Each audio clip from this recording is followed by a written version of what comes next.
The first documented non-native people through the area of Winnemucca were trappers and explorers such as Peter Skeen Ogden in 1828 and Joseph Walker in the 1830s, and explorer John C. Fremont is credited for naming the Humboldt River in the 1840s.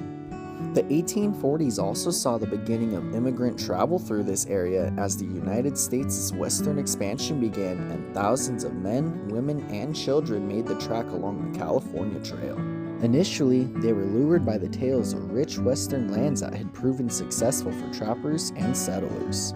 After 1848, many were on a mission to reach the California goldfields in hopes of finding their piece of the new prosperity.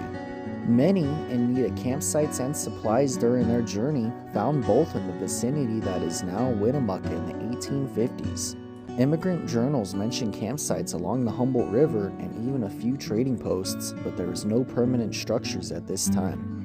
In 1860, silver was discovered in the area that is now Unionville in Humboldt County, and people began to return to the area they had passed up along the way to California. By 1862, Pride of the Mountain Mine was in operation on Winnemucca Mountain.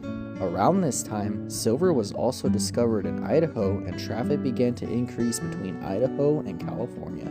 Many of the travelers at this time crossed the Humboldt River at a small camp known as the Community at Frenchman's Ford, or simply French Ford, on their way to and from the Idaho silver mines.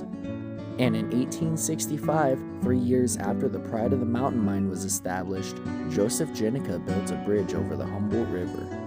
By 1866, the community officially became known as Winnemucca, named after a Paiute chief. 1866 is a notable time in the development of Winnemucca, and it is also the year that the Winnemucca Hotel was established to serve the travelers and the public.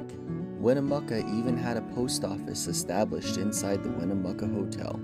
In October of 1868, the construction of the Transcontinental Railroad reached Winnemucca and service began to point west. In May of 1869, the railroad was completed at Promontory Point, Utah, and traffic began to flow in both directions.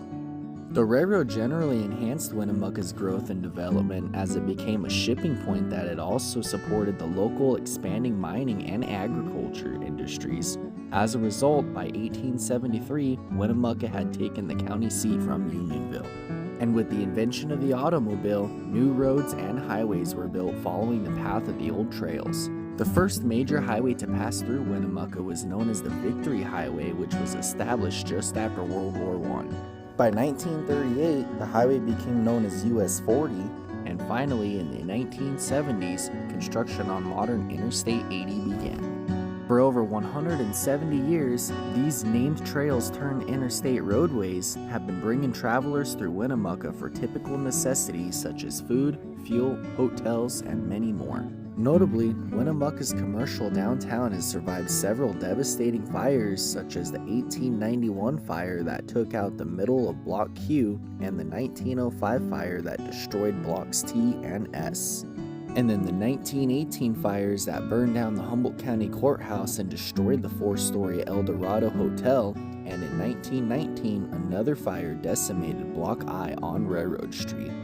More fires such as the 1952 Dyer Lumber and Reinhardt fires, the 1975 fire of the Humboldt Hotel, the 1978 fire that destroyed the Star Casino, and the 1992 Nixon Opera House fire affected Winnemucca in more than one negative way, yet the community has continued to thrive. Today, while many of the bright neon lights once found on Bridge Street have dimmed downtown Winnemucca, the area of focus in this publication of the Winnemucca Historical Tours book / audio picture edition of the book is still the heart of the community.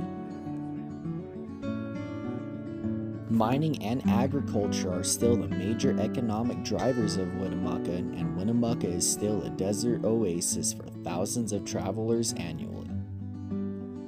The town of Winnemucca is very, very rich with lots of history and still has much more history to come.